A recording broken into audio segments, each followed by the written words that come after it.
మిత్రులారా, ఆంధ్రప్రదేశ్ అభ్యుదయ రచయితల సంఘం నిర్వహిస్తున్నటువంటి అంతర్జాల సదస్సుకి మీ అందరికీ స్వాగతం పలుకుతున్నాను. అభ్యుదయ సాహిత్యోపన్యాసాలు శీర్షికతో ఇది 185వ ప్రసంగం. దాదాపు 3.5 ఏళ్లుగా అరసం ఈ అంతర్జాల కార్యక్రమాలని నిర్విరామంగా జరుపుతూ వస్తోంది. అందులో తెలుగులో సాహిత్య చరిత్రలు అనేటువంటి అంశం పైన ఇది 19వ ప్రసంగం. ఈరోజు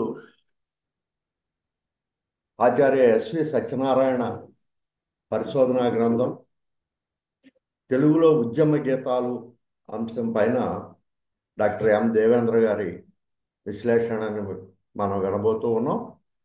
ఈ కార్యక్రమానికి అధ్యక్షత వహించవలసిందిగా అరసం రాష్ట్ర కార్యనిర్వాహక కార్యదర్శి జిఎస్ చలం గారిని సాదరంగా ఆహ్వానిస్తున్నాను. వారు దేవేంద్ర గారిని పరిచయం చేస్తారు. ఎస్వి గారి పుస్తకంలోని విశ్లేషణ మనకి దేవేంద్ర గారు అందిస్తారు కాబట్టి నేను ఆ వివరాల్లోకి పోకుండా కార్యక్రమాన్ని కొనసాగించవలసిందిగా చలం కోరుతున్నాను. నమస్కారం సార్. ఈరోజు కార్యక్రమంలో ప్రధాన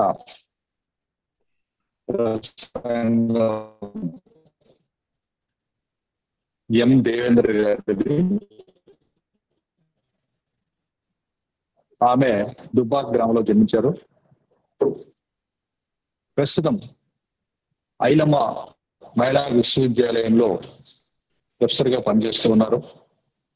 ఆవిడ ఎన్నో రచనలు చేశారు. అందులో ముఖ్యమైనవి సాహిత్యానుశీలన వ్యాసాలు 2016లో, నాణేల మణిహారం అనేటువంటి మినీ కవితలు 2018లో, అడుగులు అనేటువంటి కథా సంపుటి 2000లో ప్రచురించారు. అలాగే ఆవిడ రాసినటువంటి తెలంగాణ కథ వర్తమాన జీవన చిత్రమైనటువంటి ఒక పరిశోధన గ్రంథం 2021లో ప్రచురించారు. తెలంగాణ కథావర్తనం అనేటువంటి విమర్శ గ్రంథం 2023లో ప్రచురించారు. సుమారు 40కి పైగా అంతర్జాతీయ సదస్సుల్లో పత్ర సమర్పణ చేశారు. ఆవిడ అనేకమైనటువంటి పురస్కారాలు కూడా అందుకున్నారు. అందులో డిఎస్ రాములు స్ఫూర్తి పురస్కారం, వ్యాధిగిరి రాంబాబు కథానిక పురస్కారం, విశ్వకర్మ విశిష్ట మహిళా పురస్కారం, కొలకలూరు రామయ్య గారి పురస్కారం, నిజాం వెంకటేశం స్మారక పురస్కారం, సావిత్రిబాయి పూలే పురస్కారం, ఇవి ప్రముఖమైనటువంటివి. దీంతో పాటు మిగతా ఇంకా చాలా ఉన్నాయి. ఈరోజు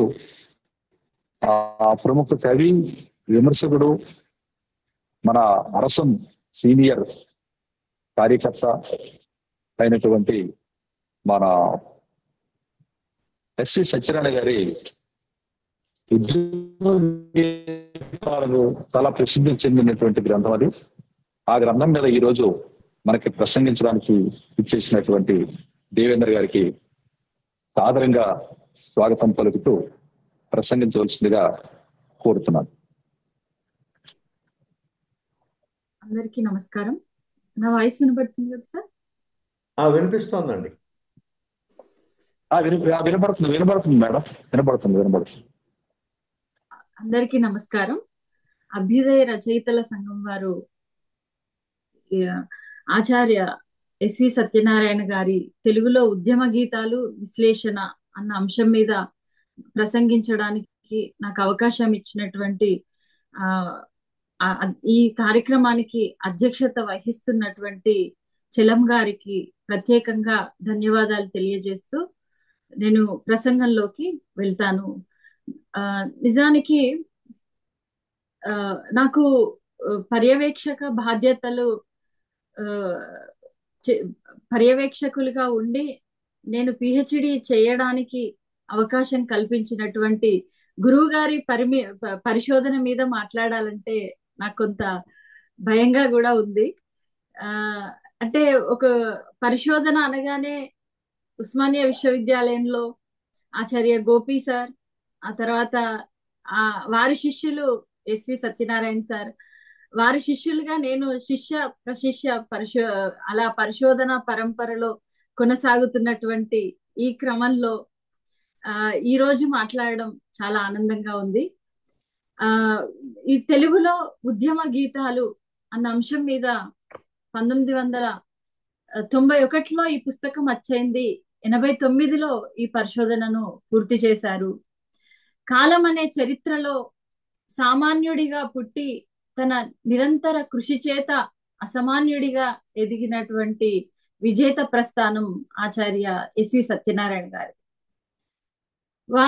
ఈ రోజు 70 ఏళ్ళు పూర్తి చేసుకున్న సందర్భంలో ఒక పునర్మూల్యాంకనం చేసుకుంటున్నప్పుడు వారి జీవితంలో 50 ఏళ్ళు మొత్తం పూర్తిగా సాహిత్యంతో, సమాజంతో, అధ్యాపనంతో, పరిశోధనతో ఒక బలమైన సంబంధ బాంధవ్యాలు నడపడం అన్నది ఇది అందరికీ సాధ్యమయ్యేటటువంటి విషయం కాదు.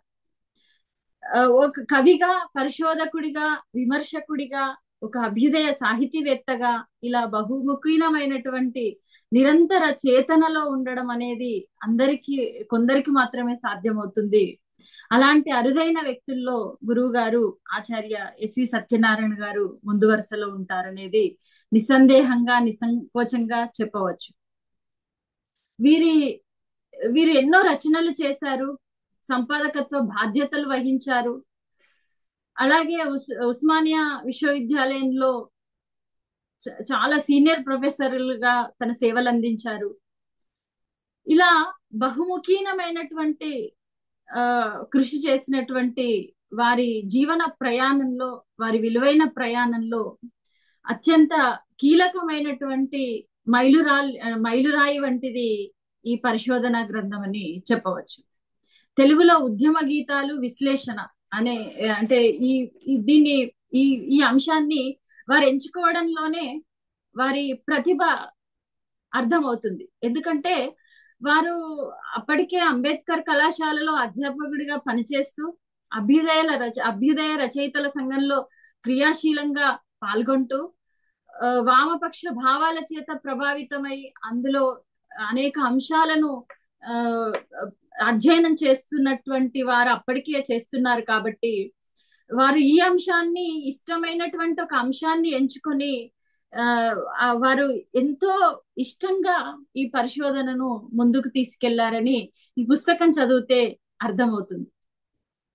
ఆచార్య జీవి సుబ్రహ్మణ్యం గారు అంటారు, విజ్ఞాన పరిధులను విస్తరింపజేసే యత్నంలో నూతన సత్యాలను, సూత్రాలను, సిద్ధాంతాలను కనుగొనడానికి శాస్త్రీయ పద్ధతులలో క్రమబద్ధంగా సాగే గాఢతరమైన అన్వేషణ మరియు పరిశీలన విధానమే పరిశోధన అని.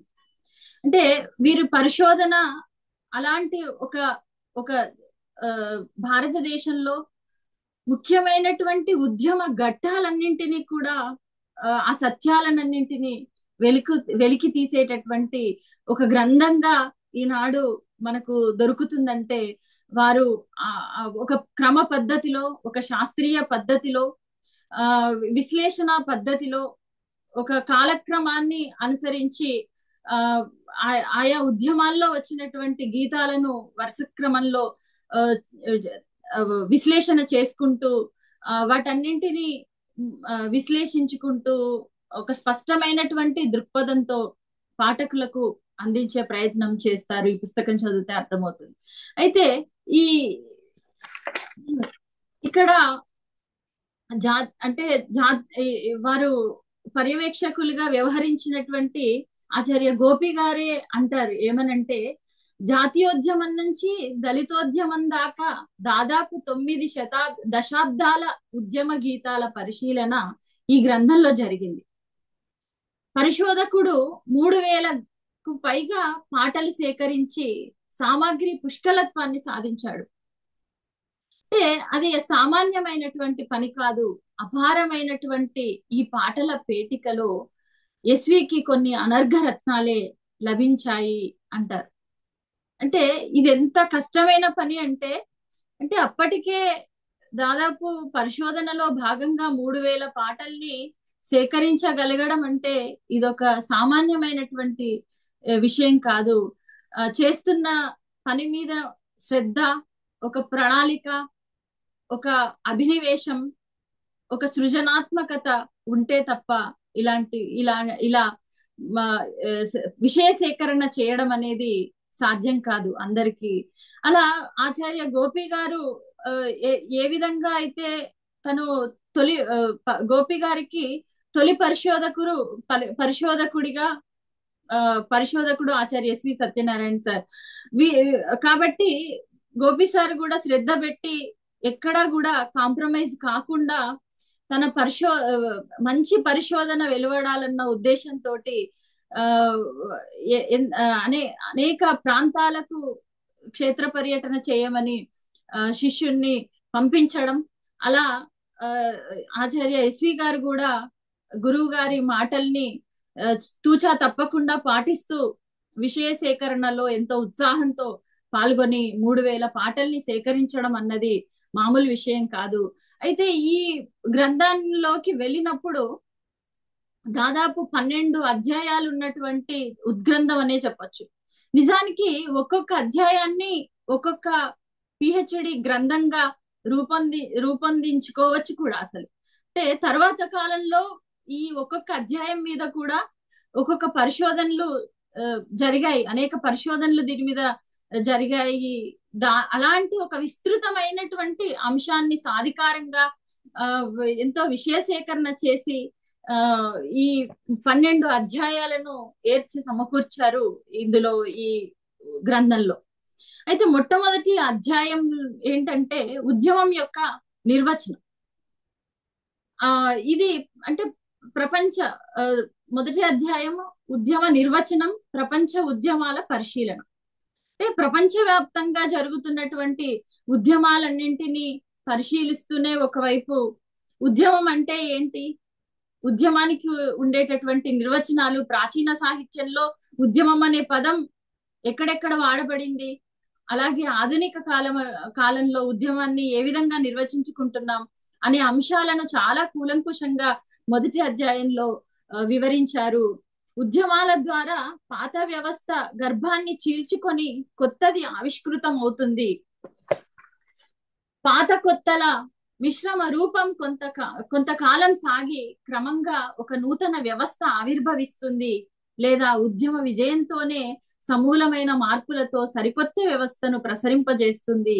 ఇది ఉద్యమ ఉధృతి, విస్తృతి, లక్ష్యాలపైన ఆధారపడి ఉంటుంది అని ఒక చోట వారు అంటారనమాట.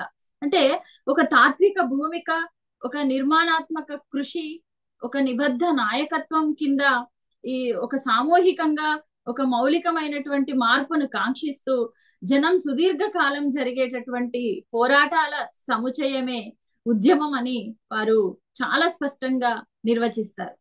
అయితే ఈ ఉద్యమం అనేది ఒక్కసారిగా రూపుదిద్దుకోదు ఎప్పుడైనా కూడా. వీరేం చేస్తారంటే దీనికి 3 దశలను పేర్కొంటారు. మొదటి దశ నిరసన దశ, రెండవ దశ ఆందోళన దశ, మూడవ దశ ఉద్యమ దశ. ఇలా ఏ సమస్య అయినా, ఈ సమాజంలో వచ్చేటటువంటి ఏ ఉద్యమాలైనా ఒకేసారిగా ఏ ఒక్క రోజులోనూ ఉద్యమ రూపంలోకి దాల్చుకోవన్న విషయం మనకి గ్రంథం చదివితే స్పష్టంగా అర్థమవుతుంది. వారు మొదటగా నిరసన రూపంలో ప్రారంభమవుతుందని చెప్తూ ఉద్యమానికి ఇది తొలి దశ అని చెప్తూ వ్యవస్థలో అక్కడక్కడ కొంతమంది వ్యక్తులు మాత్రమే ఈ దశలో ముందుకు వచ్చి నిరసనను వ్యక్తం చేస్తుంటారు. అప్రయత్నమైనటువంటి అసంతృప్తిని వ్యక్తపరచడం ఈ దశలో ప్రధానం. ఉదాహరణకు బ్రిటిష్ పాలకులపై మన దేశంలో 1857 నాటికి ఆయా ప్రాంతాల్లో జరిగినటువంటి సిపాయిల తిరుగుబాట్లు లాంటివి, 1930 నుంచి 40 మధ్య కాలంలో తెలంగాణలో అనేక ప్రాంతాల్లో జరిగిన భూస్వాముల పీడనకు వ్యతిరేకంగా జరిగిన రైతాంగ సాయుధ పోరాటం కానీ మొదట్లో ఇలాంటి నిరసనలు వెల్లువెత్తిన అంశాలను ఇక్కడ ప్రస్తావిస్తారు. ఇలా అక్కడక్కడ మొదలైనటువంటి నిరసనల పరంపర అనేక చోట్ల సామూహికంగా జరుగుతూ వ్యక్తి చైతన్యం ప్రభావితం చేయడానికి అనువైన భౌతిక పునాది సమాజ గర్భంలో ఉన్నందువల్ల నిరసనను వ్యక్తం చేసే వ్యక్తుల సంఖ్య క్రమక్రమంగా పెరుగుతూ పోతుందని, గణనీయంగా పెరుగుతూ పోతూ గుంపు చైతన్యాన్ని సమకూర్చుకుంటుంది అనమాట. ఆ ఆ గుంపు చైతన్యాన్ని క్రమంగా ఆ ఆందోళనగా రూపొందుతుంది. ఇది రెండో దశ అంటారు. ఇందులో పాల్గొనేటటువంటి వ్యక్తుల సంఖ్య చాలా ఎక్కువ సంఖ్యలో ఉంటుంది. ఇలా పలు రకాల నిరసనల ద్వారా, ఆందోళన ద్వారా ఉద్యమానికి కావలసిన నేపథ్యం ఏర్పడుతున్నప్పుడు ఈ నేపథ్యంలో తన ప్రతిభని, విశిష్ట నాయకత్వ లక్షణాలను ప్రదర్శించి ఒక చైతన్య స్థాయికి సరిపడే పోరాట రూపాలను నిర్దేశించగలిగేవారు ఉద్యమ నాయకులుగా ఉండి వారు పోరాటాన్ని ముందుకు నడిపిస్తూ ఉంటారు. ఇలా నిరసన, ఆందోళన, ఉద్యమం అన్న విషయాలను చాలా స్పష్టంగా, అంటే ఇప్పుడు నాలాంటి భావి పరిశోధకులకు ఇది ఎంతగానో ఉపయోగపడి, ఎందుకంటే ఒక స్పష్టమైనటువంటి ఒక నిర్వచనాలతో ఈ ఉద్యమాన్ని నిర్వచించడం అనేది ఈ గ్రంథం యొక్క ప్రత్యేకతగా నేను ఇక్కడ గమనించాను. అట్లాగే ఈ మొదటి అధ్యాయంలోనే 18వ దశకంలో జరిగినటువంటి అమెరికా విప్లవం గురించి, ఆ తర్వాత ఫ్రెంచ్ విప్లవం, 1917లో జరిగినటువంటి రష్యన్ బోల్షివిక్ విప్లవాల గురించి కూడా పరిచయం చేస్తారు. ఇలా ప్రపంచంలో జరుగుతున్నటువంటి అనేక ఉద్యమాలను ప్రస్తావన చేస్తూ, ఇక రెండవ అధ్యాయంలో భారతదేశంలో జరిగినటువంటి ఒక కీలకమైనటువంటి ఘట్టం, అదొక మహోజ్వల ఘట్టం, జాతీయోద్యమ ఘట్టం అనేది. దాదాపు 200 ఏళ్ల పాటు పరాయి పాలనలో మన దేశం మగ్గిపోయి ఆ బానిస సంఖ్యల నుంచి మనం దేశాన్ని, స్వతంత్ర భారతదేశాన్ని సాధించుకోగలిగామంటే అది మామూలు ఘట్టం కాదు నిజంగా. అటువంటి ఘట్టాన్ని రెండవ అధ్యాయంగా వారు ఎంచుకున్నారు. ఇందులో ఈ రెండవ అధ్యాయంలో అసలు ఎంత ఒక విశ్వరూపం కనబడింది నాకైతే. అంటే ఒక అధ్యాయంలోనే భారతదేశ ఉద్యమాన్ని అంతటినీ గీతాల రూపంలో ఏ విధంగా వచ్చింది అనేది ఎక్కడ కూడా కాంప్రమైజ్ కాకుండా వీరు సరైన అధ్యాయాలుగా విభజించుకొని ముందుకెళ్లడం అనేది కనిపిస్తుంది. బెంగాల్లో విభజన జరిగిన తర్వాత జాతిజనులు సమరనాదంగా మారినటువంటి బంకిం చంద్రుని వందే మాతర ప్రేరణతో ఒక అజ్ఞాత కవి 1905లో డిసెంబర్ 15వ తేదీన కృష్ణా పత్రికలో the cry of mother India అనే శీర్షికన రాసినటువంటి ప్రబోధ గీతమే ఈ జాతీయోద్యమ సంబంధమైనటువంటి తొలి గీతంగా వీరు ప్రతిపాదించడం అనేది ఇక్కడ కనిపిస్తుంది. అంటే సినారే గారు వారి సిద్ధాంత గ్రంథంలో చిలకమర్తి వారి భరత ఖండంబు చక్కని పాడియావు అనేటటువంటి పద్యాన్ని జాతీయోద్యమ సంబంధమైనటువంటి తొలి రచనగా భావించి ప్రస్తావించినప్పుడు, అంటే దీనికంటే ముందు కృష్ణా పత్రికలో అచ్చైనటువంటి అజ్ఞాత కవి కూడా ఉన్నారు. వారి పేరు తెలియకపోయినా ఆ గీతాన్ని ఇక్కడ మనకు పూర్తిగా పత్రికలో అచ్చైనటువంటి గీతాన్ని మనకి గ్రంథంలో వారు అందిస్తారు. అంటే చిలకమర్తి వారి కంటే 2 ఏళ్ల ముందే ఆ తొలి గీతం అనేది కృష్ణా పత్రికలో అచ్చైన విషయాన్ని చాలా స్పష్టంగా తన పరిశీలనలో వెల్లడి చేస్తారు ఆచార్య ఎస్వి గారు. ఆ తర్వాత 1907లో మే నెలలో పంజాబ్ కేసరి లాలా లజపతి రాయ్ని అరెస్ట్ చేసి దేశానికి దూరంగా బర్మాలో నిర్దేశించడం అనేది మనకు తెలిసిందే. దీనికి నిరసనగా దేశవ్యాప్తంగా ఉద్యమం చెలరేగినప్పుడు 1908లో దేశీయ కీర్తనలు అనే పుస్తకం వెలువడింది. దీంట్లో బంకిం చంద్రుని వందే మాతరం గీతంతో ప్రారంభమయ్యే ఈ సంపుటిలో 20 దేశభక్తి కీర్తనలు ఉన్నాయన్న విషయం మనం ఈ గ్రంథం చదివితే మనకు అర్థమవుతుంది. అలాగే ఇక్కడ ఈ భారత జాతీయోద్యమంలో గాంధీజీ ప్రత్యక్షం కావడానికి ఒక దశాబ్దానికి ముందే ఆంధ్రభారతి పత్రికలో మాలవాండ్ర పాట అచ్చయిన విషయాన్ని కూడా ఇక్కడ వారు గుర్తు చేస్తారు. అందారు పుట్టిరి హిందమ్మ తల్లికి, అందారు ఒక్కటై ఉండాలి సక్కంగా అంటూ సామాజిక అసమానతల్ని ప్రశ్నించినటువంటి వేదనను ఇందులో ఈ గీతంలో తెలియజేస్తారు. అంటే జాతీయోద్యమం అనగానే ఆ ఇక్కడ గాంధీ గారు అందరినీ కలుపుకొని పోయినటువంటి ఒక విధానం మనకు కనబడుతుంది. ఆ అంటే హరిజనులను కలుపుకున్నారు, అట్లాగే స్త్రీలను కలుపుకున్నారు. ఆ అందరినీ సమైక్యంగా ఒక ఆ ఉద్యమ నాయకుడిగా అతడు ముందుండి ఆ దేశం యొక్క స్వాతంత్రం వచ్చే వరకు నిరంతరంగా అహింసా మార్గంలో పోరాడినటువంటి విధానం మనందరికీ తెలిసిన విషయమే. అయితే దీనికంటే అంటే దీనికి ముందు ఇలా వారి గాంధీజీ గారి నాయకత్వంలో మన విజయం సాధించాం, కానీ దాని వెనుక దాదాపు 40 ఏళ్లుగా 50 ఏళ్లుగా ఆ పోరాట స్వరూపం ఎలా ఉంది, అది ఎలా వచ్చింది అన్న విషయాన్ని గురించి ఇక్కడ 1907 నుంచి సాగినటువంటి గీతాల ప్రస్తావన అనేది కనబడుతూ ఉంటుంది. 1910లో గురజాడ అప్పారావు గారి దేశభక్తి గీతం వచ్చిందన్న విషయాన్ని ఇక్కడ చెప్తారు. సొంత లాభం కొంత మానుకో, పొరుగు వారికి తోడుపడవోయ్, దేశం అంటే మట్టి కాదోయ్, దేశం అంటే మనిషిలోయ్ అంటూ 56 గేయ పాదాల్లో సాగినటువంటి మహారచన భారతీయ సాహిత్యంలోనే ఒక అద్వితీయమని విమర్శకులు భావించిన విధానాన్ని ఇక్కడ మనకు కోడ్ చేస్తూ చెప్తారు.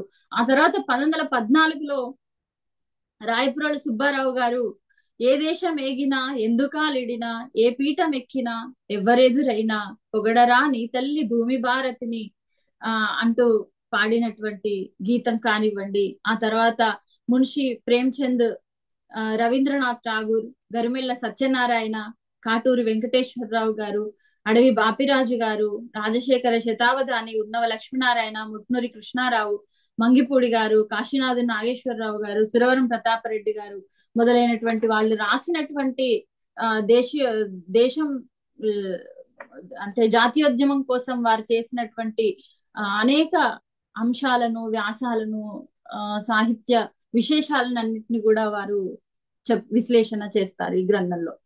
ఆ తర్వాత ఈ 2వ అధ్యాయంలోనే జాతీయ గీతాలను దేశమాత స్తుతి, మేలుకొలుపు గీతాలు, ఆంధ్రమాత స్తుతి, నాయక స్తుతి, నాయక స్మృతి, పంజాబ్ దురంతాలు, జాతీయ జెండా గీతాలు, సహాయ నిరాకరణోద్యమ గీతాలు, నిర్మాణ కార్యక్రమంపై గీతాలు, స్వాతంత్ర్య సమర గీతాలు అని 10 విభాగాలుగా చేసుకొని పరిశోధనలో ముందుకెళ్లడం అనేది ఒక ప్రామాణికమైనటువంటి పరిశోధనగా మనకు ఇక్కడ కనబడుతూ ఉంటుంది. మనకు తెలిసిన విషయాలే ఈ 10 విభాగాల్లో కూడా 1930లో జరిగినటువంటి ఉప్పు సత్యాగ్రహం, 1939లో జరిగినటువంటి 2వ ప్రపంచ యుద్ధ ప్రభావం, 42లో జరిగినటువంటి క్విట్ ఇండియా ఉద్యమం, ఇలా ఎన్నో అంశాలు. అంటే 1921లో విజయవాడలో భారత కాంగ్రెస్ మహాసభలు ప్రారంభమైనప్పుడు గాంధీజీ, మోతీలాల్ నెహ్రూ, చిత్తరంజన్ దాస్, మహమ్మద్ అలీ, షౌకత్ అలీ వంటి నాయకులు విజయవాడ వచ్చినప్పుడు వేలాది మందిగా మన తెలుగు ప్రజలు వెళ్ళి జాతీయోద్యమంతో స్ఫూర్తి పొందినటువంటి అంశాలకు సంబంధించిన గీతాలు ఎన్నో ఇందులో మనకు కనిపిస్తాయి. అదే సభలో 1921లో తెలుగువాడైనటువంటి పింగళి వెంకయ్య త్రివర్ణ పతాకాన్ని రూపొందించి అదే వేదిక మీద ఈ త్రివర్ణ పతాకాన్ని గాంధీజీ గారి సలహాలతో, కొన్ని సవరణలతో వీటిని అంటే ఆవిష్కరించడం అనేది మన తెలుగు జాతి గర్వించదగినటువంటి ఒక అంశంగా విజయవాడ కేంద్రంగా సాగినటువంటి ఈ చారిత్రక ఘట్టం మనకు ఎంతో ఆశ్చర్యానికి గురి చేస్తుంది. ఇలా వీరు ఈ విధంగా 2వ అధ్యాయంలో మనకు ఇలా 10 విభాగాలు చేసుకొని ముందుకెళ్ళినటువంటి విధానం కనిపిస్తుంది. అట్లాగే వీరు చెప్తూ దీంట్లో దాదాపు అంటే నాయకులు చాలా మందే ఉన్నారు.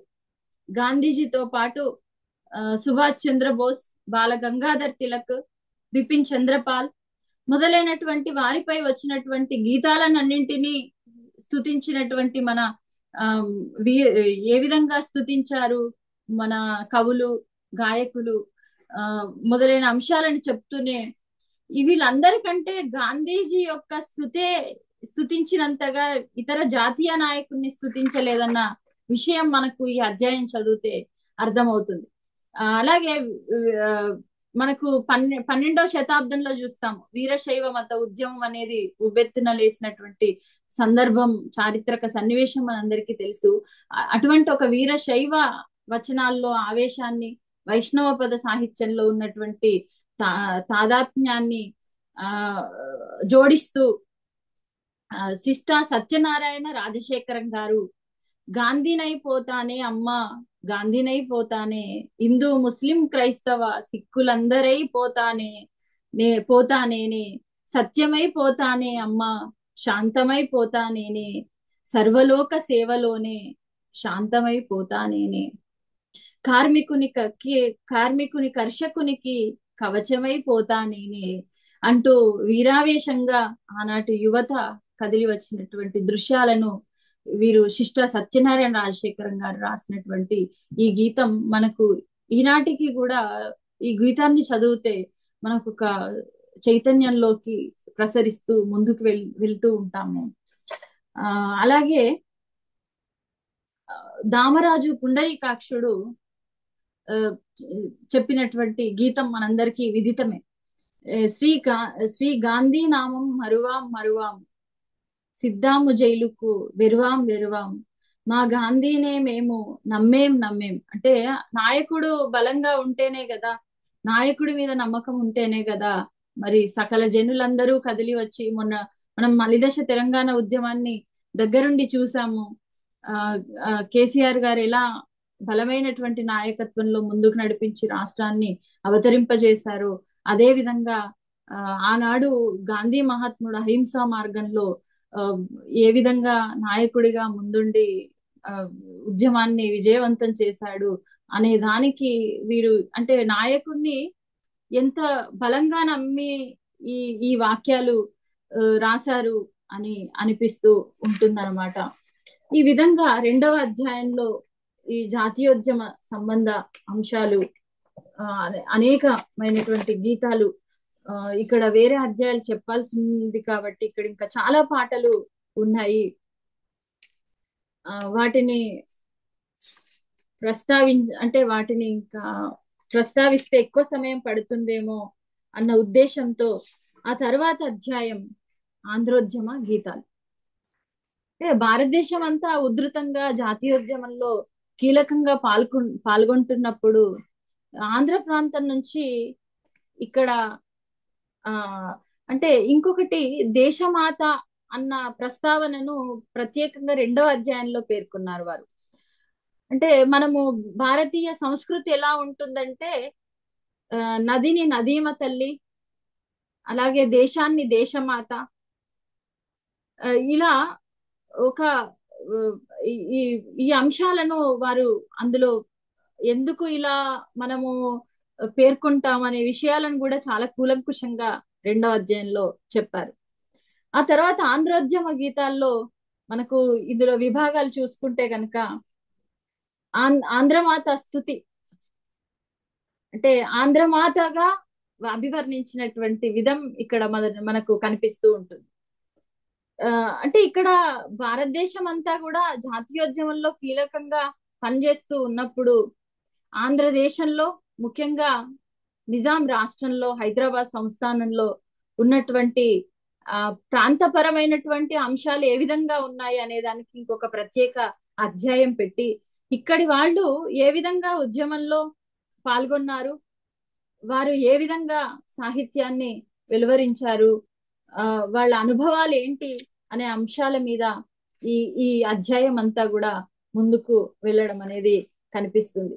తెలుగు ప్రాంతాల ప్రశంస, అట్లాగే మేల్కొలుపు గీతాలు,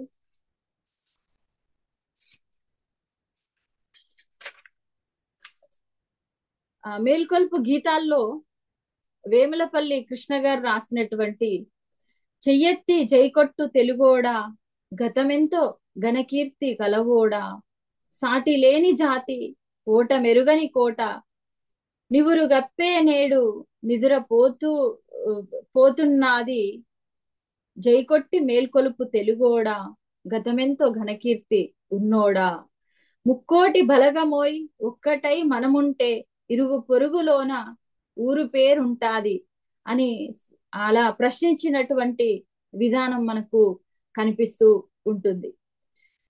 మామూలుగా 1947 నుంచి 50 మధ్య కాలంలో ఈ తెలుగు ప్రాంతాల్లో జరిగినటువంటి అనేక సభల్లో దేశమును ప్రేమించుమన్నా అనేటటువంటి గీతం, చెయ్యెత్తి జైకొట్టు తెలుగోడా అనేటటువంటి గీతం, అట్లాగే పలనాడు వెలలేని మాగానిరా అనేటటువంటి పాటలు ఆ రోజుల్లో బి గోపాలం గారు గొంతెత్తి పాడేవారని, ఆ పాటలు విన్నవాళ్ళు ఎంతో చైతన్య పూరితులై ఉద్యమంలోకి దూకేవారని ఆ చేరాతల్లో ఉన్నటువంటి అంశాలను ఇక్కడ ప్రస్తావిస్తారు పరిశోధకులు.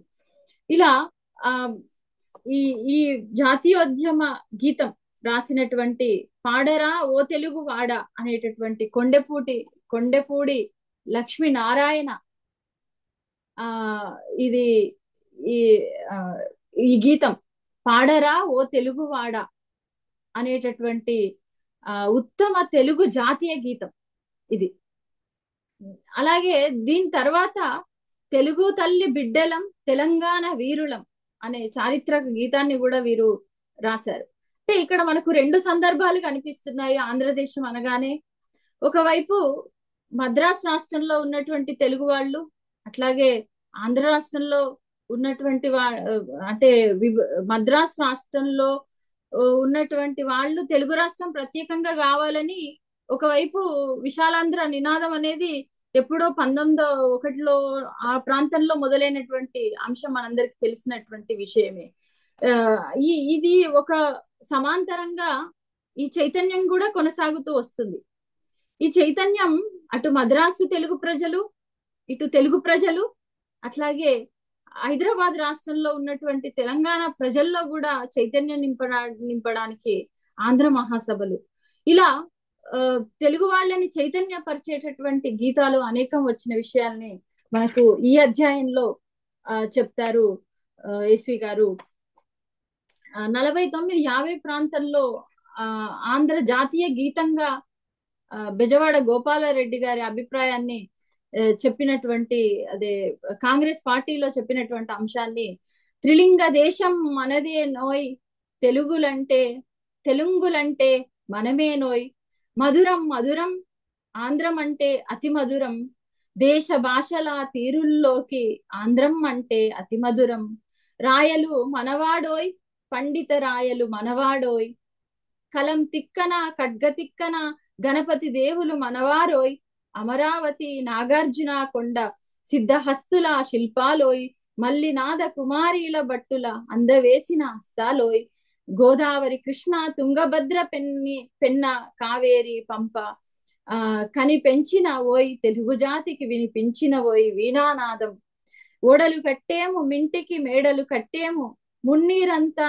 ఏకరాశిగా ముద్దర వేశాము, సంతలలో వజ్రాల రాసులు జలజలలాడినవి, కుబేర తుల్యం మహాదైశ్వర్యం, గొడుగు పట్టెనాదే కలకలలాడే తెలుగు దేవికి, గంధ గురు ధూపం కిలకిలలాడే తెలుగు కిన్నెరల ఆలాపం, బలం గడించి వెలుంగునించే తెలుగు జెండా హూం, తెలుగు బేరీ ఢాం, ఘనగణ గణగణ గణగణ గణగణ తెలుగు జయగంట, గణగణ గణగణ గణగణ తెలుగు జయగంట, త్రిలింగ దేశం మనదేనోయ్ తెలుగులంటే మనమేనోయ్ అంటూ ఆంధ్ర సంస్కృతిని, ఆంధ్ర సంపదల పరిచయాన్ని ప్రశంసించినటువంటి ఈ గీతం ఆనాడు తెలుగువారిని ఏ విధంగా ఆత్మవిశ్వాసంలోకి తెలుగు తీసుకెళ్లిందో, తెలుగు రాష్ట్రం ఏర్పడడానికి ఇదొక భూమికగా పనిచేసిందో ఆనాటి ఉద్యమంలో అన్న అంశాన్ని ఇక్కడ వారు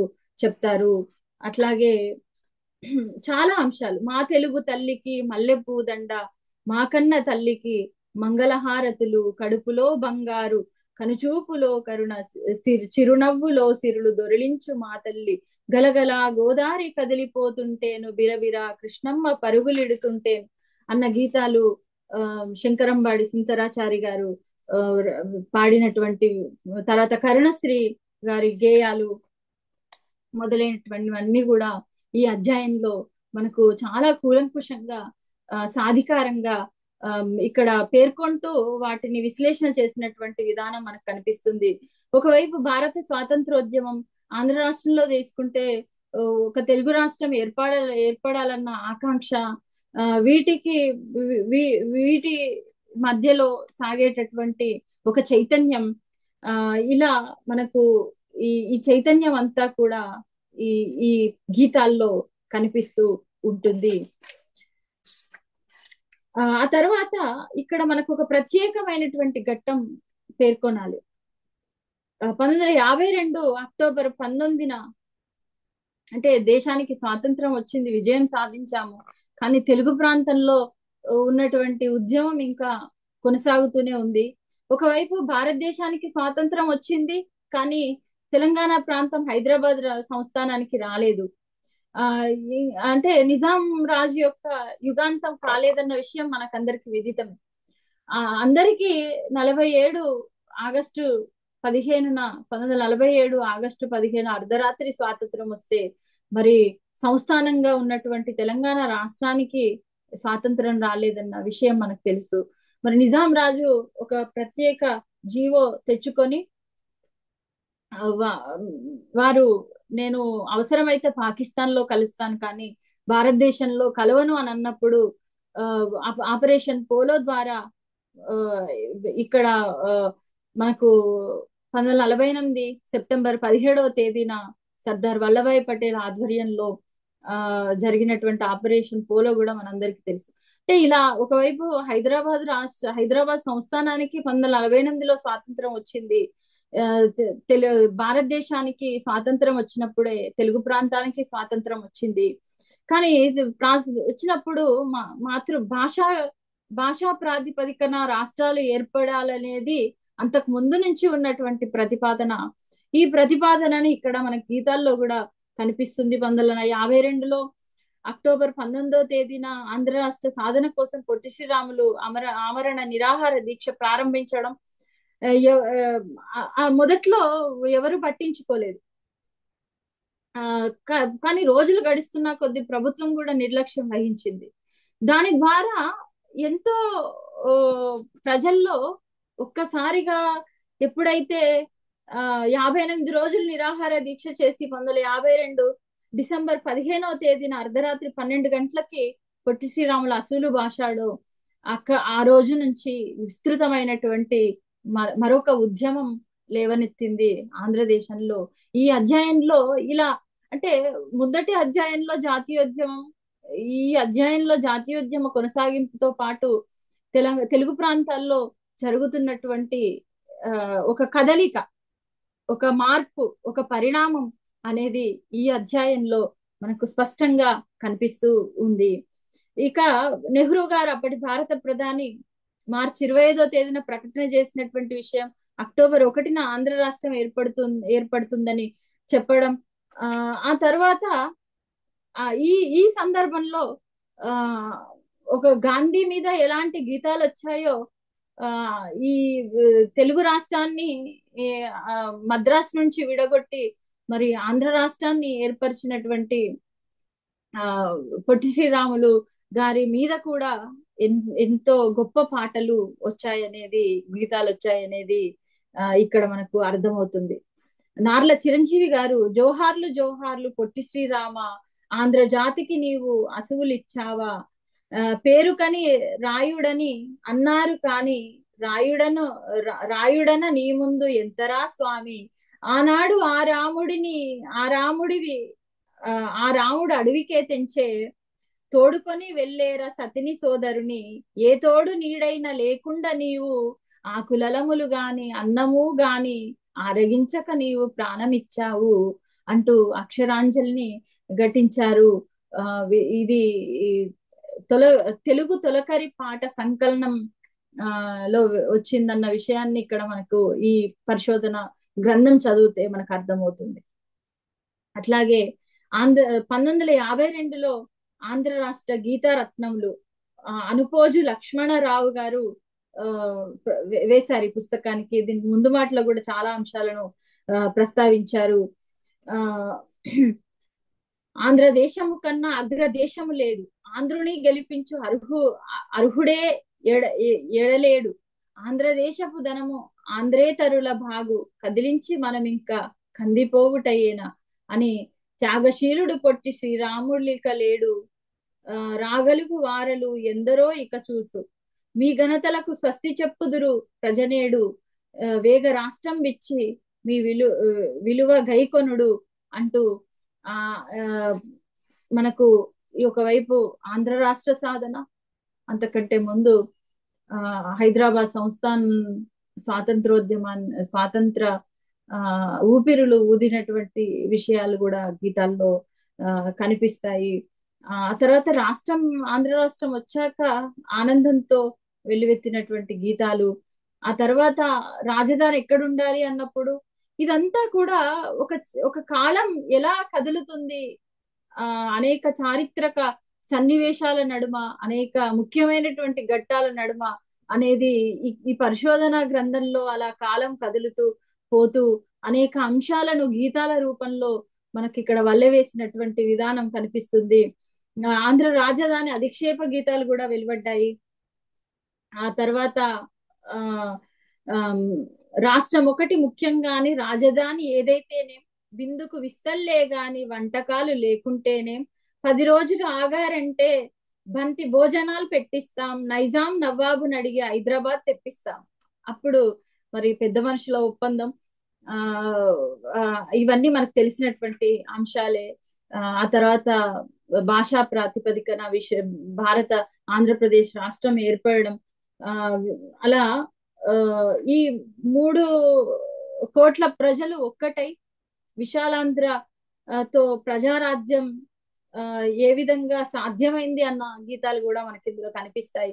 ఆ తర్వాత ఇలా ఏర్పడుతూ 3 నేలలు 3 కోట్ల ప్రజలు ఒక్కటై 3 నదులు ఒక్కటైనప్పుడు మనం కలలుగన్నటువంటి తెలుగు సంస్కృతి, తెలుగు భాష, తెలుగు నేల ఏ విధంగా ఉండబోతుంది అన్న అంశాలను మనకు కలలుగంటూ రాసినటువంటి దాశరథి గారు, తర్వాత అంతకంటే ముందు కాళోజీ గారు మొదలైనటువంటి వాళ్ళందరూ కూడా ఆ రోజు రాసినటువంటి అనేక గేయాలు, గీతాలు మనకు వారి కళలను గుర్తు చేస్తూ ఉంటాయన్నమాట.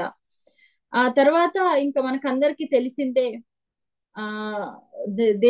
రాష్ట్రం ఏర్పడ్డది, కానీ కొన్ని సాంస్కృతిక వైరుధ్యాల వల్ల, భాషా వైరుధ్యాల వల్ల, కొంత వివక్షత వల్ల తెలంగాణ ప్రజలు దాదాపు 100 ఏళ్లుగా వెనుకబాటుతనానికి, ఆర్థికంగా వెనుకబాటుతనానికి గురైనటువంటి సందర్భంలో సాంస్కృతికంగా కూడా కొంత వెనుకబడడం, ఆ తర్వాత వాటిని అన్నిటిని అధిగమించి ముందుకు వస్తున్నటువంటి క్రమంలో తెలుగు ప్రాంతాలతో పోటీ పడలేక మళ్ళీ 1969లోనే ప్రత్యేక తెలంగాణ ఆందోళన ఉధృతమైనటువంటి విషయాలు, ఆ నిరసనకు ఉన్నటువంటి రాసినటువంటి రచయితలు, కవులు రాసినటువంటి గీతాలు కూడా ఇందులో జై తెలంగాణ గీతాలు అంటూ అనుముల శ్రీహరి గారు రాసినటువంటి ఇది నా తెలంగాణ సంజీవ దీవిరా, ఇది నా తెలంగాణ పుణ్యాల దేవిరా,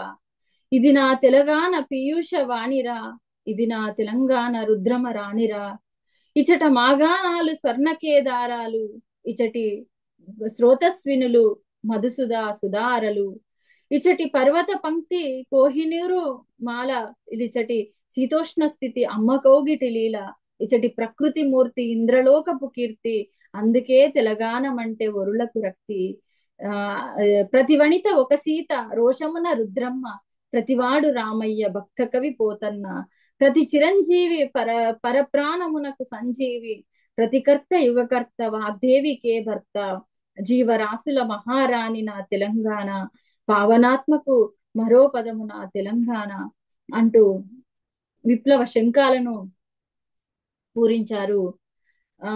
ఆ తర్వాత ప్రత్యేక రాష్ట్రాన్ని కూడా కోరుకున్నారు. ఇది ముఖ్యంగా. ఆ తర్వాత జయాంధ్ర గీతాలు వచ్చినటువంటి సందర్భాలు కూడా ఇందులో ఉన్నాయి, సమైక్యాంధ్ర గీతాలు కూడా ఉన్నాయి.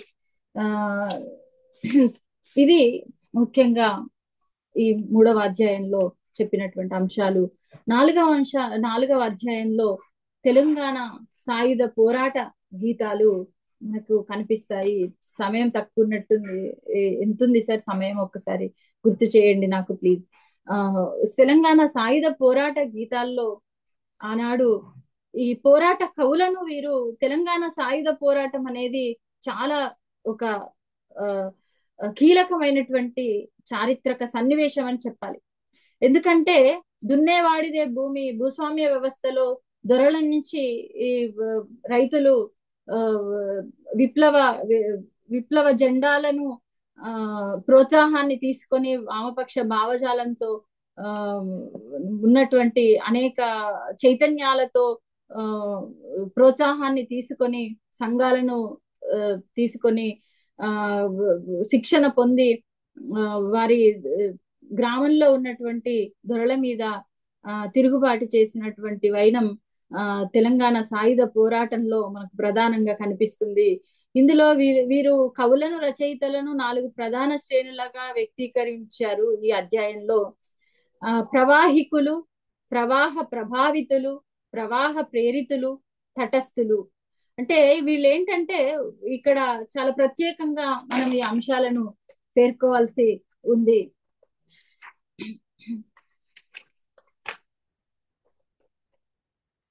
ఇక్కడ ప్రవాహికులు అంటే పెన్నుగన్ను పట్టుకున్న వారు, మగ్దూం, సుద్దాల హనుమంతు, దాశరథి లాంటి వాడు. అంటే వీళ్ళు ఉద్యమంలో పాల్గొంటారు, తర్వాత కలం బట్టి సాహిత్యాన్ని, పాటల్ని కూడా వెలువరిస్తారు. అట్లాగే ప్రవాహ ప్రభావితులు, పోరాట ఆశయాలను పదిలిపరిచిన వారు, ఉదాహరణకి బాగి నారాయణమూర్తి తదితరులు. తర్వాత ప్రవాహ ప్రేరితులు, పోరాట దూర ప్రాంతాల్లో ఉంటూ రచనలు చేసినటువంటి వారు, సోమసుందర్, గంగినేని, తుమ్మల మొదలైనటువంటి వారు.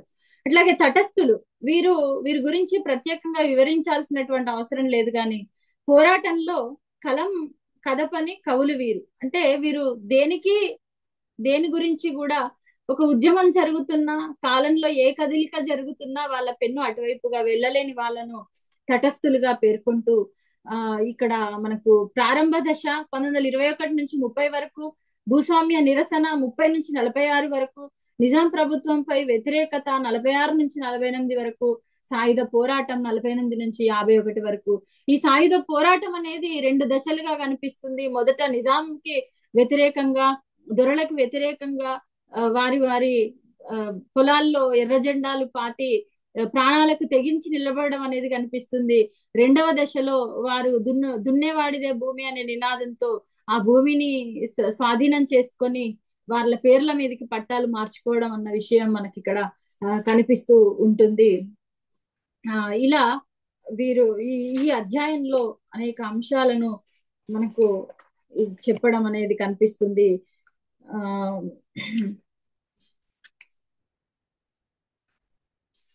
పోరాట గీతాల్లో భూస్వామ్య వ్యతిరేకత గురించి, వెట్టి చాకిరి చిత్రణ గురించి, నైజాం వ్యతిరేకత గురించి చెప్పినటువంటి సందర్భాలు.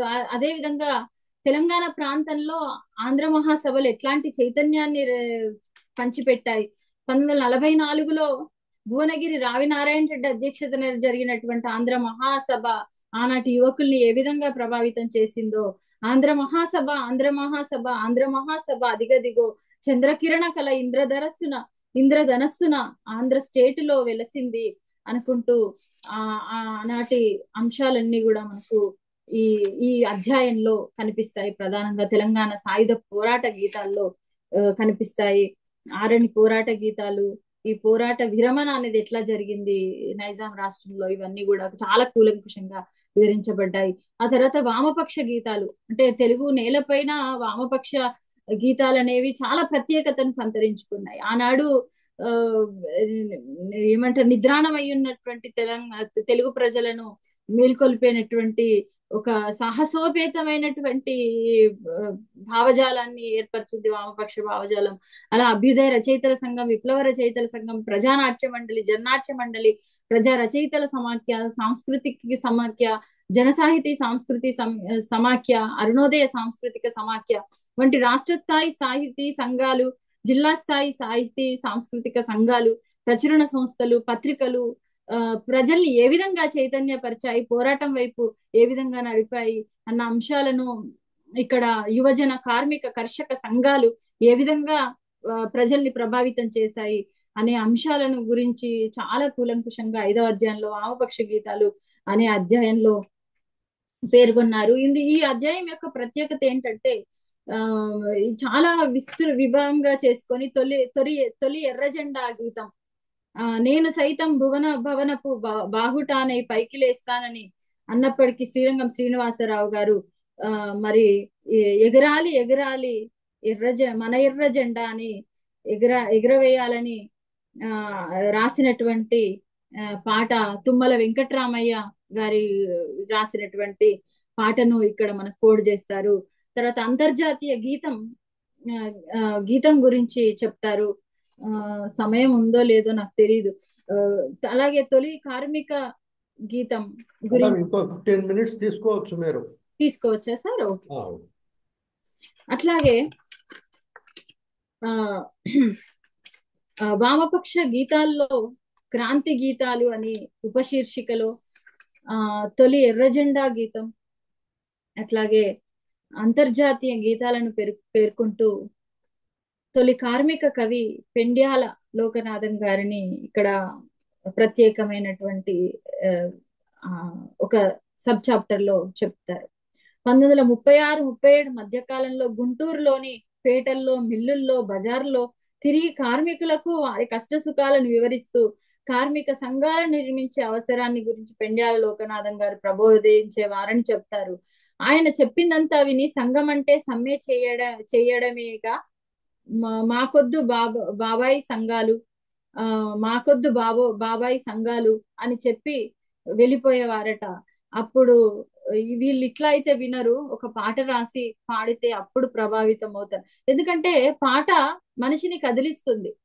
ఈ ఛందస్సు అలంకారాలు లేనప్పుడు కూడా మనిషిని చైతన్యం వైపుగా తీసుకెళ్లగలిగింది పాట. కాబట్టి పాట నిజంగా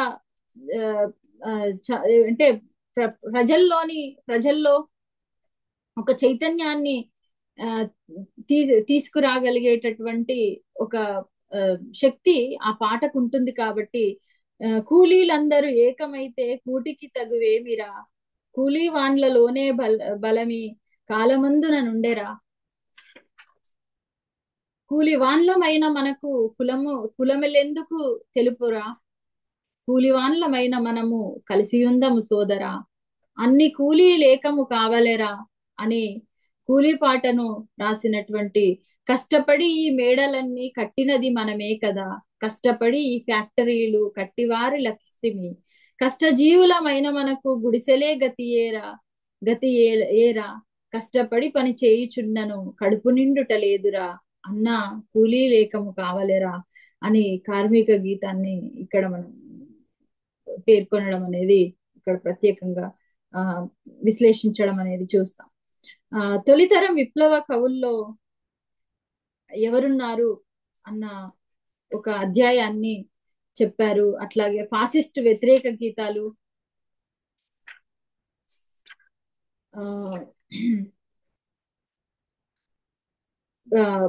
శ్రీశ్రీ 1941లో సోవియట్ వైమానిక దళం ఎదురుదాడి ప్రారంభించినటువంటి వార్తలకు కదిలిపోయి గార్జించు రష్యా,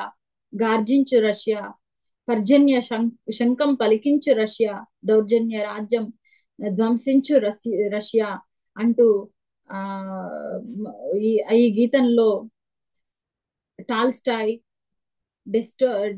గోర్కీ, కూప్రిన్ వంటి రచయితలు మాతృభూమి కోసం సోవియట్ సోషలిస్ట్ రాజ్య విజయాన్ని శ్రీశ్రీ ఎట్లా కాంక్షించాడో ఈ గీతాలన్నీ మనకు ఇందులో కనిపిస్తాయి. ఆ తర్వాత ఎర్ర జెండా పాటలు తుమ్మల వెంకట్రామయ్య రాసినటువంటి ఆ తొలి ఎర్ర జెండా గీతాన్ని క్రాంతి గీతాల్లో కూడా వచ్చింది. ఇక్కడ కూడా ఆ ఆ, ఈ ఇక్కడ 1954లో పార్లమెంట్ లో ఒక సభ్యుడు ఎర్ర జెండాను విదేశీయమైనదిగా విమర్శించినప్పుడు ఆనాటి ప్రధానమంత్రి జవహర్ లాల్ నెహ్రూ కూడా సమర్థించినప్పుడు రాంభట్ల కృష్ణమూర్తి గారు ఎర్ర జెండా పాటను రాసినటువంటి పాటని ఇక్కడ కోట్ చేస్తారు. చిట్టిత పండెరవు చిలుక ముక్కెరువు పసిపాప నవ్వెరువు పాల బుగ్గెరుపు పగడాల దండెరుపు ప్రత్యూష మెరుపు రానున్న మెరుపు ప్రాణకాంతెరుపు శ్రమ ఎరుపు క్షమ ఎరుపు శాంతి సుఖమెరుపు పాటు పాడు వారి పోరాటాలు ఎరుపు ఎర్ర జెండా నాది ఈ భూమి నాది నిండు హృదయం నాది స్నేహితము నాది అని సూర్యోదయం నుంచి సూర్యాస్తమయం దాకా ఆ ఎరుపు వర్ణమైనటువంటి విషయాన్ని రాంభట్ల గారు వర్ణించినటువంటి విధానం చూసినప్పుడు ఆనాడు వామపక్ష భావజాలం గాని ఆనాడు భారతదేశాన్ని ఒక చైతన్య స్థితి వైపు అట్లాగే సమసమాజ నిర్మాణం వైపు అభ్యుదయ సాహిత్యం ఏదైతే కాంక్షించిందో సమసమాజ నిర్మాణాన్ని చూడాలన్న ఆ కలలుగన్నటువంటి దేశం అట్లాగే మార్క్స్ ఎంగిల్స్ ప్రతిపాదించినటువంటి సిద్ధాంతాలకు అనుగుణంగా మన భారతదేశం కూడా మారాలని కవులు మేధావులు పండితులు వారు ప్రజల్లోకి వెళ్ళి గీతాలు రాసి ఏ విధంగా ఆనాటి సాహితీ పరులను మేల్కొల్పారు ఆనాటి ప్రజల్ని మేల్కొల్పారు అనే దానికే ఈ పాటలన్నీ కూడా ఉదాహరణగా మనకు కనిపిస్తున్నాయి. ఇక్కడ ఎరుపు అనేది సూర్యోదయానికి సంకేతం, కానీ కొందరికి ఎరుపంటే భయం. అలాంటి వారిని ఆక్షేపిస్తూ పెన్ను గన్ను పట్టిన ప్రజాకవి సుబ్బారావు పానుగ్రాహి గీతం గోడల మీద నినాదంగా మారిన విషయాన్ని ఇక్కడ మనం గుర్తు చేస్తారు. ఎరుపంటే కొందరికి భయం భయం పసిపిల్లలు వారి కన్నా నయం నయం అని అట్లాగే ముక్కాల నాగభూషణం గారు రాసినటువంటి ఎర్ర జెండా గీతంలో విగరావోయ్ కార్మిక విగరావోయ్ కర్షక కలిసిమెలిసి పల్కావోయ్ అరుణ పతాకను జై జై జై జై అరుణ పతాకకు జై జై కత్తులు దూసుకుపోయిన నెత్తుటేరులు పారిన ఎత్తిన జెండా దించకోయ్ అరుణ పతాకకు జై జై బాంబుల వర్షం కురిసిన బారు పిరంగులు మ్రోగిన ఎత్తిన జెండా దించకోయ్ అరుణ పతాకకు జై పీడిత ప్రజల రక్తము త్రాగడి వారలు బెదరగన్ ఆకాశమందున ఎగిరి అరుణ పతాకకు జై జై అని కమ్యూనిస్ట్ చైతన్యాన్ని ఇక్కడ మనకు పేర్కొనడం అనేది కనిపిస్తుంది. 1960-70 మధ్య కాలంలో యువజన సమాఖ్య విద్యార్థి సమాఖ్య ఊరేగింపులో మార్చింగ్ గీతంగా పాడినటువంటి జై అనరా కార్మిక జై అనరా కర్షక జై జై జై అని జగమంతా జయ పతాక ఎగరవేస్తూ జై అనరా జై జై అనరా జై అరుణ పతాకకు జై అనరా అనుకుంటూ సాగినటువంటి విధానం మనకు ఈ అధ్యాయంలో కనిపిస్తుంది. ఆ తర్వాత విజయవాడ నగరంలో భారత కమ్యూనిస్ట్ పార్టీ 10వ మహాసభ జాతీయ సభ జరిగినటువంటి జరిగినప్పుడు పాడినటువంటి గీతాలు. ఆ తర్వాత ఈ విప్లవంలో ఏంటంటే అమరవీరులు అంటే జాతీయోద్యమంలో నాయకుల స్మృతి గీతాలు అక్కడ ప్రత్యేకమైనవైతే ఇక్కడ విప్లవ యుగంలో అమరవీరుల స్మృతి గీతాలు అనేవి కూడా వారు ప్రత్యేకంగా ఇక్కడ గమనించాలి మనము. లాల్ సలాం అంటూ రాంభట్ల కృష్ణమూర్తి గారి గీతంలో మాతృ వీరులారా లాల్ సలాం ఇదే మా లాల్ సలాం లాల్ సలాం లాల్ సలాం దరిలేని బానిస చాకిరి నరహంతుకుల గుండాగిరి ఇక వద్దని ఇక రద్దని పోరాడి నేల కొరిగిన రణధీరులారా లాల్ సలాం లాల్ సలాం లాల్ సలాం మతమూఢ విశ్వాసాలను కులజాతి విద్వేషాలను నిరసించుతూ ఎదిరించుతూ పోరాడి నేల కొరిగిన యువశూరులారా లాల్ సలాం లాల్ సలాం లాల్ సలాం శ్రమశక్తి దోపిడిదారుని సమరాల గుత్త కుబేరుని అరికట్టు హతమార్చుతూ పోరాడి నేల ఒరిగిన శ్రమజీవులారా లాల్ సలాం లాల్ సలాం లాల్ సలాం అంటూ ఇలా అంటే నిజంగా దేశం మారడానికి, సమాజం మారడానికి, వ్యవస్థ మారడానికి ప్రాణాలనే పణంగా పెట్టినటువంటి తీరు ఈ వామపక్ష భావజాలంలో మరి ఆ కనిపించడం అనేది ఒక త్యాగానికి గుర్తుగా ఈ అమరవీరుల స్మృతి గీతాలు అనేవి ఒక ప్రత్యేకతను సంతరించుకుంటాయి. ఆ తర్వాత శ్రీకాకుళ రైతాంగ పోరాట తిరుగుబాటు మనందరికీ తెలిసినటువంటి విషయమే. వాటికి సంబంధించినటువంటి గీతాలు కూడా ఇందులో చెరబండ రాజు అంటే వాళ్ళు రాసినటువంటి పాణిగ్రాహి, అట్లాగే కాశీపతి మొదలైనటువంటి వాళ్ళు రాసినటువంటి గీతాలు కూడా మనకి ఇందులో కనిపిస్తాయి. అలాగే మనకు వామపక్ష పార్టీలు నడుపుతున్నటువంటి పోరాటంలో వాళ్ళ ఆశయాలకు అనుగుణంగా రాసినటువంటి గీతాలు, పార్టీ ప్రచార గీతాలు కూడా మనకి ఇందులో ప్రత్యేక విభాగంలో చేర్చబడ్డాయి. పదండి పీడిత మానవులారా, పదండి శ్రామిక సైనికులారా, కార్మిక వర్గపు అగ్రదళం మన కమ్యూనిస్ట్ పార్టీ పిలిచింది, ప్రభంజనంలా మహోధృతంగా ప్రజానికమే కదిలింది, పదండి అంటూ కమ్యూనిస్ట్ పార్టీ వాళ్ళు రాసినటువంటి గీతాలు మనకి ఇక్కడ కనిపిస్తాయి. ఆ తర్వాత నక్సల్బరి గీతాలు, ఆ తర్వాత వామపక్ష గీతాల్లో కూడా దేశభక్తి ఎట్లా ఉన్నది, దేశం కోసం వీళ్ళు ఏ విధంగా కృషి చేశారు, కారల్ మార్క్స్ ని ఏ విధంగా ప్రశంసించారు, అంతర్జాతీయ దృష్టికోణం ఎట్లా ఉంది. మేడే అనేది ఇక్కడ మనకు ప్రత్యేకమైనటువంటి రోజుగా తీసుకొని ఈ మేడేను ఒక చైతన్యానికి, వామపక్ష భావజాలానికి ఒక ప్రత్యేకమైన రోజుగా వర్ణిస్తూ గీతాలు కూడా వచ్చినటువంటి విషయాలని ఇక్కడ ఒక ప్రత్యేక విభాగంగా పేర్కొన్నారు. ఈ విధంగా మనకు ఈ ప్రత్యేక వామపక్ష గీతాలు అనేటటువంటి అధ్యాయం ఒక ప్రత్యేకంగా, అంటే ఇది అందరూ రాయలేరు.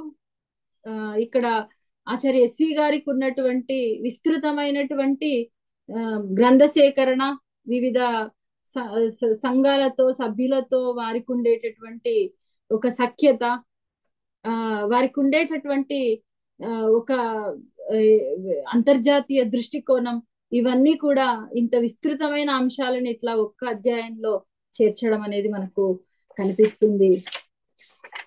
ఇక చివరి అధ్యాయంలో దళిత గీతాలు. దళిత ఉద్యమం అనేది మనకు తెలుసు.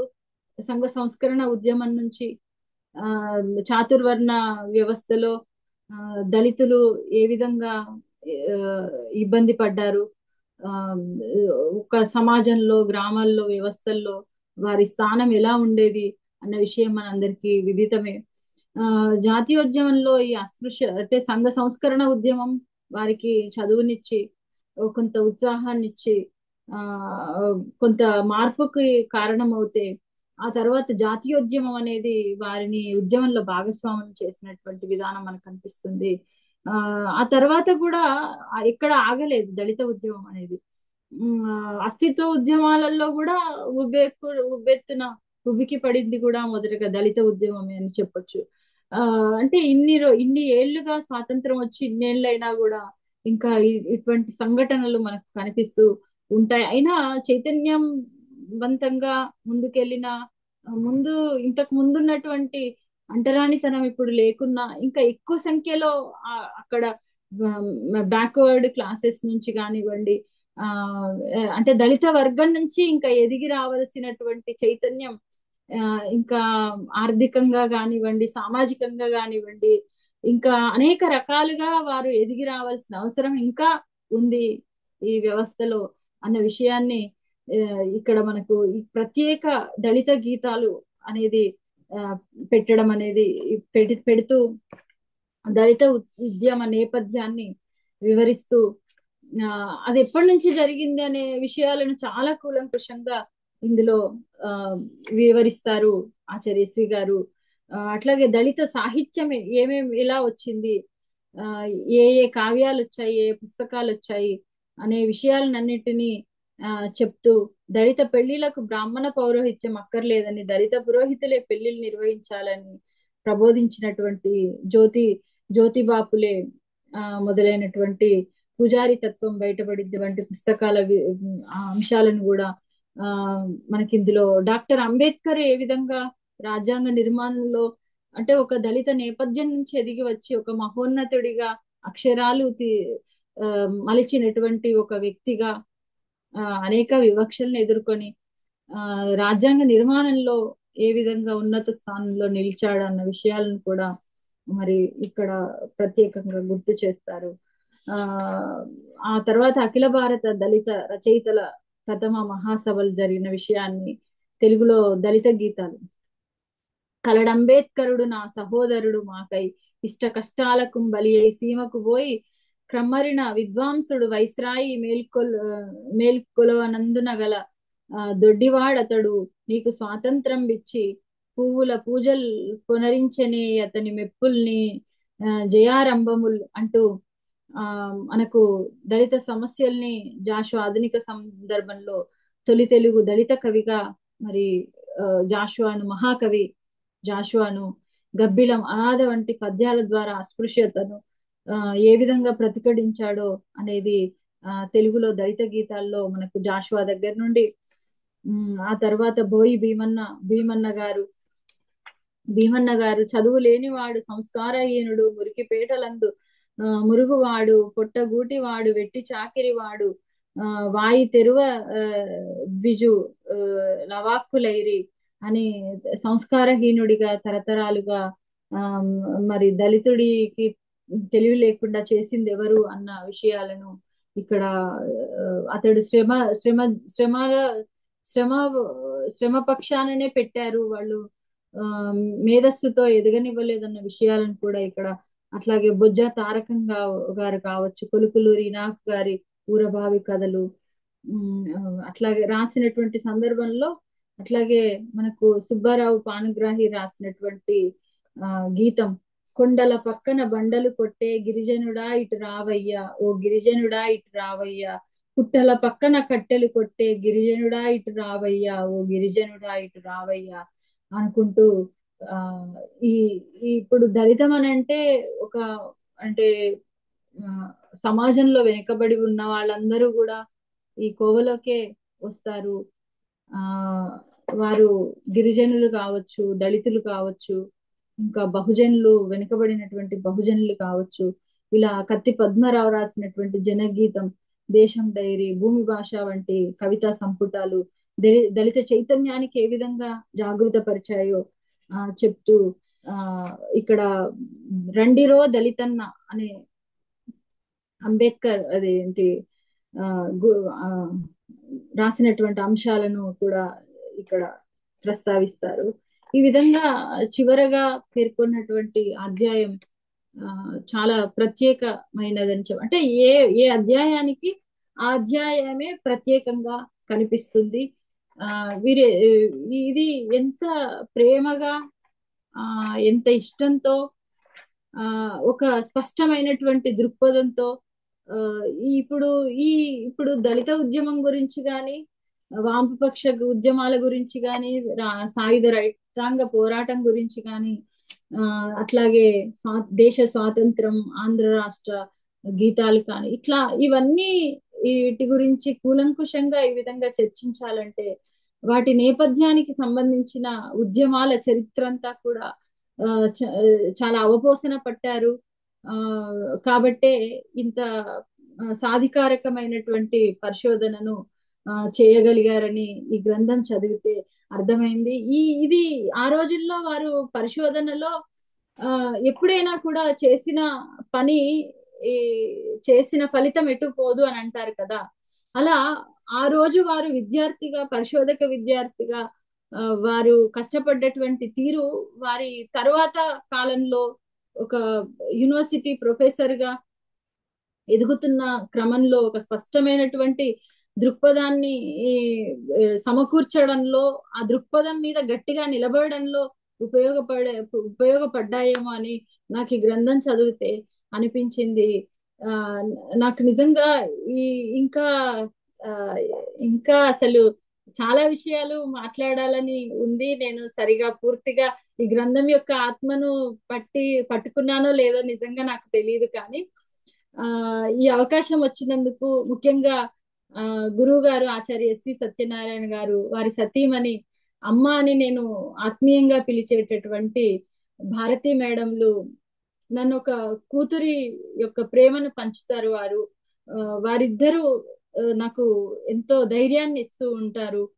ఆ నేను ఒక ప్రామాణికమైనటువంటి పరిశోధనను చేయడానికి వారు నాకు ఎంతగానో సహకరించారు. వారికి ప్రత్యేకమైనటువంటి ధన్యవాదాలు తెలియజేస్తూ అభ్యుదయ రచయితల సంఘం వారు నాకు ఈ అవకాశాన్ని కల్పించినందుకు, ముఖ్యంగా అధ్యక్షులు చలం గారికి, శ్రద్ధగా విన్నటువంటి శ్రోతలకు ప్రత్యేకంగా ధన్యవాదాలు తెలియజేస్తూ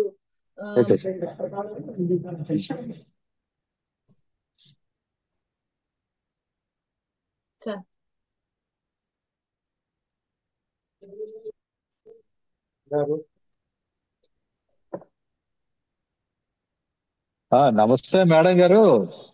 నమస్తే. మీరు చాలా నమస్తే, చాలా శ్రమ తీసుకున్నారు. చాలా విపులంగా, చాలా విశ్లేషణాత్మకంగా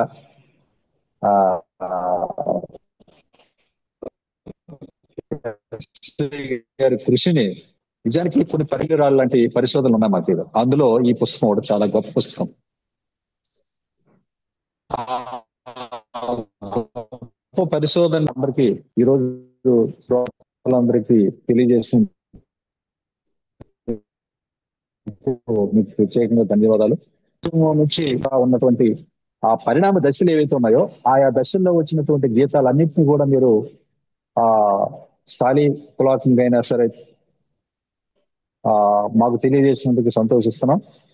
అందులో భాగంగానే మళ్ళీ ఆంధ్రోద్యమంలో వచ్చినటువంటి ఆ పాటలు, తర్వాత వామపక్ష గీతాలు, తర్వాత దళిత గీతాలు, చివర అంశమైనటువంటి దళిత గీతాల వరకు కూడా ఆ నేపథ్యంలో వచ్చినటువంటి గేయాలు అవన్నీ కూడా పరిచయం చేశారు. ముఖ్యంగా ఇక్కడ మాకుది తెల్లదొరతనం అనేటువంటి గేయం అది.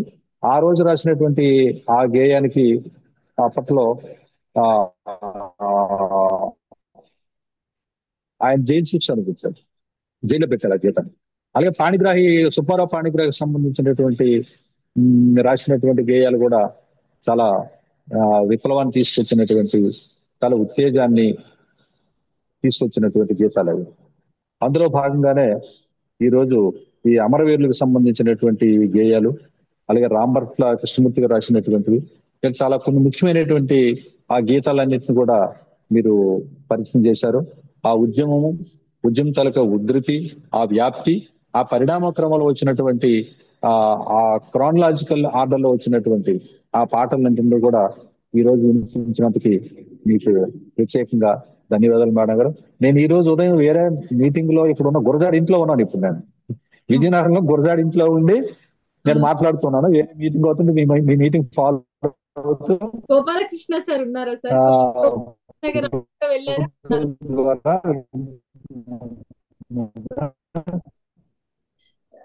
ఇంకొక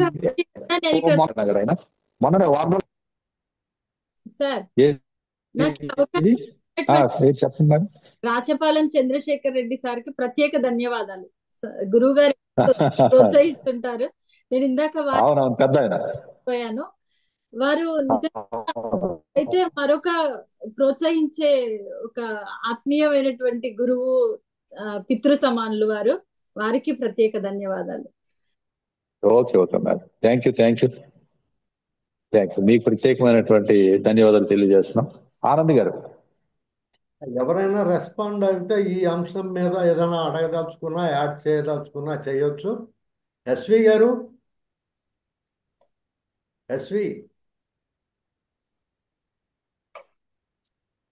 ఆనంద్ గారు నమస్తే. విన్నాను, బాగుంది. నా శిష్యురాలు దేవేంద్రకు హృదయపూర్వక అభినందనలు. ధన్యవాదాలు సార్. చాలా కష్టపడింది, చాలా బాగా విశ్లేషణ చేసింది. ఆమెకు అభినందనలు తెలియజేస్తున్నాను. ఆంధ్రప్రదేశ్ అభ్యుదయ రచయితల సంఘానికి నా కృతజ్ఞతలు తెలియజేస్తున్నాను. ఈ అంశం పైన ఒక అంతర్జాల సదస్సు నిర్వహించినందుకు. బాగుందమ్మా, నీకు అభినందనలు, థ్యాంక్ యూ సార్. ఆశీస్సులు. ఆనంద్ గారు, నమస్తే. చెప్పండి. నమస్తే. లింక్ పంపిస్తాను, యూట్యూబ్లో ఉంటుంది. Okay okay. ఇంకా ఎవరైనా రెస్పాండ్ అవ్వదలుచుకుంటే అవ్వచ్చు. రమణయ్య గారు ఏదైనా, మీరు మ్యూట్లో ఉన్నారండి. రమణయ్య గారు మ్యూట్లో ఉన్నారు. మ్యూట్లో ఉన్నారు మీరు. అన్మ్యూట్ చేసుకోండి.